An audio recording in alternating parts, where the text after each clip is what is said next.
Mau menyaksikan kajian Buya Yahya tanpa biaya internet? Segera pasang parabola Al-Bahjah TV di rumah Anda. Bebas biaya bulanan dan tanpa koneksi internet.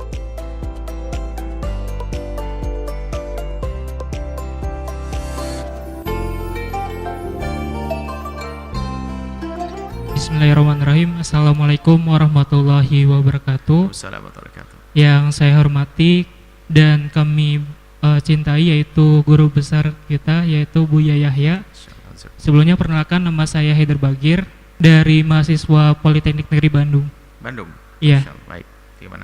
Izin bertanya Buya, bagaimana pandangan Buya tentang kolbu terhadap agama dan bagaimana cara implementasikan terhadap kehidupan sehari-hari dan membersihkan kolbu gitu Buya. Sekian dan terima kasih. Wassalamualaikum warahmatullahi wabarakatuh. Kita perlu menyederhanakan pemahaman. Jauhkan daripada hiruk pikuknya filosof bercerita tentang hati di mana tempatnya, di sini atau di sini, sudahlah. Yang penting kalau dibilang Anda tidak punya hati, Anda juga kecewa, sudah. Akal tempatnya di mana? Pokoknya kalau Anda dibilang tidak punya akal, Anda marah. Sudah selesai. Kita sering ribut gayanya para filosof, tempatnya akal di mana? Di dengkul, di lutut, di ini, sudahlah. Nah, ini nggak perlu membahas masalah itu. Yang penting hati itu ada. Hati itu ada. Dan semua meyakini itu yang menjadikan Anda rindu, yang menjadikan Anda senang, yaitu hati. Tidak usah pakai teori-teori zahir di mana tempatnya, sudah. Yang penting Anda merasakan, Anda pernah kangen ibunda, yaitu hati. Nah, itu kalbu. Pemahaman kita sederhanakan. Sehingga selama ini kan kita urusan dengan zahir namanya indera yang 5, kan begitu ya? Indra 5, panca indra. Padahal indra kita lebih dari 5. Waktu Anda lapar pakai indra yang mana? Waktu lapar, pernah lapar? Pakai mata? Pakai lisan? Pakai kulit? Pokoknya lapar saya. Waktu Anda rindu dari yang mana? Tidak ada lagi. Ya kan? Ada. Jadi ini kuasa Allah ini. Termasuk sesuatu yang unik adalah tiba-tiba ada rindu di hati kita. Tiba-tiba ada cinta di hati kita. Oh, kok senang aku dengan dia. Ada apa ini semuanya? Kan itu ya? Nah, itulah hati. Makanya, nah hati itu semua orang punya hati. Akan tapi hati ini sangat, kadang hati itu bertentangan dengan akal. Hati itu bertentangan dengan akal. Sehingga berbeda antara yang kita fahami dan antara yang kita senangi. Kita tahu itu nggak boleh, tapi kita masih melakukannya. Akal kita, ya kan? Akal kita mengatakan itu nggak boleh, tapi kita masih senang melakukannya. Jadi makanya hati nanti ada hubungannya, ada syariat, ada akal, syariat yang dibantu oleh akal. Kalau syariat dibantu oleh akal, ini akan sangat mudah ketemu dengan hati. Sebab hati ini adalah punya kekhususan, dia akan mudah insaf. Kalau sudah dikatakan kebenaran, dia akan patuh. Yang repotkan hawa nafsu, hati kecilmu akan mengatakan kebenaran-kebenaran. Perampok tergede di negeri kita, dia ngerti yang baik sebetulnya. Sehingga kalau punya anak perempuan yang cantik mau dinikahi sama perampok juga nggak mau, karena itu jelek. Kita sebenarnya menyadari itu sebenarnya dari hati. Jadi kalau bicara hati itu perlu kita sederhanakan. Pokoknya adalah saya punya hati, saya punya rasa dan sebagainya. Nah, para ulama langsung tutup poin. Bagaimana menjaga hati ini? Nah, hati ini langsung ada kan tidak apanya? Yang ada hubungan dengan hati. Yang ada hubungan dengan hati, hati ada dalam diri kita.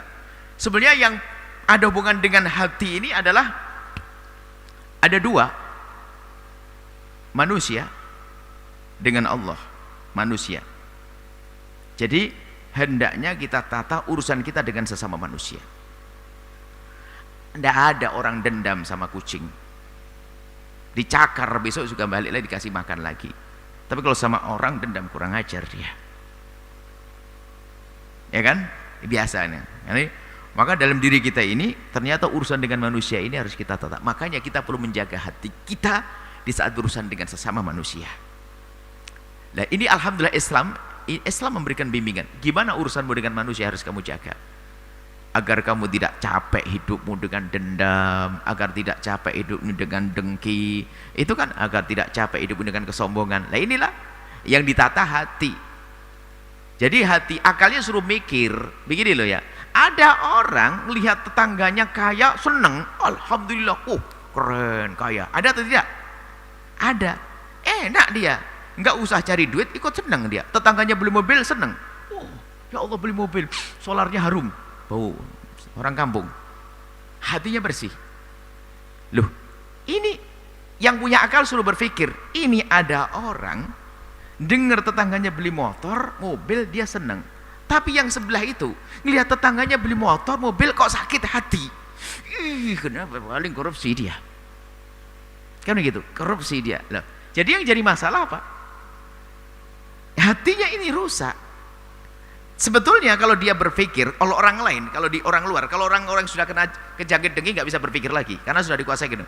Kalau orang luar mikirnya enakan mana? Sama yang lihat tetangganya beli mobil sakit hati atau yang lihat tetangganya beli mobil senang hatinya? Coba, langsung ya yang seneng dong. Kan begitu. Cuman kenapa kita nggak bisa jadi orang ini? Bodohnya kita itu. Kita lebih senang jadi sebelahnya. Berarti hati kita belum tertata, akal yang membimbing terus. Pikir dong, mikir. Gitu loh. Jangan sampai sakit hatimu terus dengan itu. Nah ini, makanya ilmu membersihkan hati. Makanya ilmu tasawuf, kisahnya panjang, bagaimana merangi dengki, merangi dengki dengan panjatan doa. Terus kita asah, kalau ada tetangga yang lagi sukses, kita doain, ya Allah semoga tambah sukses, berguna, berharga, bahkan kita bantu semuanya. Kalau kita lagi dendam sama seorang, kita kasih hadiah. Terus itu kan pendidikan dalam Islam. Tujuannya apa? Agar hati Anda ini terjaga. Belum lagi kuping harus kita jaga, mata kita jaga, yang kita dengar apa, hati kita bersihkan, tapi kupingnya bolong, dengar macam-macam kotor juga. Nah ini, jadi urusannya adalah menjaga hati, urusan dengan sesama manusia. Kalau dengan Allah menguatkan keimanan, ini babnya juga urusan hati, urusan akal saja, nggak cukup. Jadi tidak jaminan loh ya, orang yang punya ilmu akidah, pakar akidah bisa tahajudan, belum tentu. Belum tentu rindu tahajud, karena apa? Ilmunya di akal saja, ngerti dialog tentang ketuhanan dia. Dia faham kitab tauhid sebanyak-banyaknya. Tapi hatinya nggak kenal Allah dia dengan serius. Bukan itu dong. Makanya hati itu sangat beda. Bukan ini, bukan akal kita, bukan. Jadi hati itu yang perlu dijaga, indah. Makanya ala bidzikrillah tatmainnul qulub. Dengan menyebut nama Allah hati akan menjadi tentram dan sebagainya. Seperti itu kurang lebihnya. Jadi penting hati. Makanya sederhana urusan dengan manusia. Sehingga orang yang hatinya benar akan bahagia dengan siapapun. Nggak akan dendam, ketemu fulan senang, indah.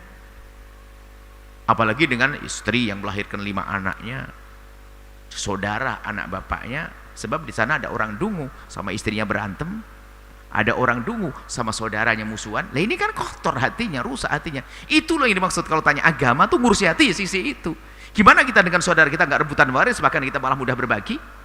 Gimana kita bisa mesra dengan pasangan? Gimana dengan tetangga baik? Kan itu kan urusan hati. Bukan basa-basi. Orientasi kita surga. Dalam bahasa, kalau ada basa-basi sosial, kita pakai istilah basa-basi sosial. Kalau orang tidak kenal Allah, basa-basi sosial. Hormati tetanggamu biar kamu dihormati, jaga tetanggamu biar kamu dijaga, rumah tetanggamu jaga, kalau kamu pergi biar dijaga. Itu kan basa-basi sosial. Jangan dicubit kalau nggak ingin, jangan nyubit orang kalau nggak mau dicubit. Basa-basi.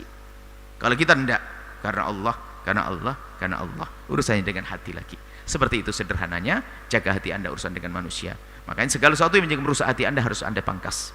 Jangan jadi orang bodoh. Nggak cukup Anda faham, tapi hati harus sadar. Orang faham itu nggak baik, tapi kadang dia melakukannya. Dengki itu jelek.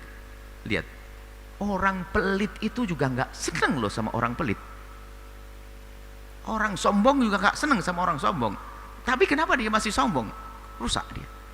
Seperti itu kurang lebihnya. Ayo kita jaga hati semuanya. Makanya ilmu kita ini sebetulnya ilmu bersihkan hati.